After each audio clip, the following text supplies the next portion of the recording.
আচ্ছা, আপনি হয়তো বাঙালি, আমিও বাঙালি। কথায় আছে বাঙালিরা মাছে ভাতে বাঙালি। তবুও ১ বা ২ দিন সপ্তাহে কিন্তু নিরামিষ থেকেই যায়। তাই জন্য বানিয়ে নিলাম আমি নিরামিষের দিনে কয়েকটি পদ।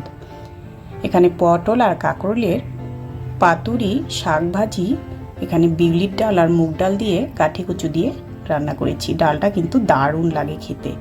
পুদিনা পাতার চাটনিটাও বানিয়ে নিলাম। একটু লেবু দিলে পুদিনা পাতার চাটনিটা বেশ দুর্দান্ত লাগে খেতে। এদিকে শশার সালাড আর লেবু আর কাঁচা লঙ্কা দিয়ে পরিবেশন করুন। পটল ভাজি আর কাঁকরোল ভাজিটা তো সাথেই আছে, একটু শাক ভাজিও করেছি। তো এবার এভাবে নিরামিষের দিনে দুপুরবেলা খাওয়া দাওয়াটা বেশ জমে যাবে, দারুণ সুস্বাদু।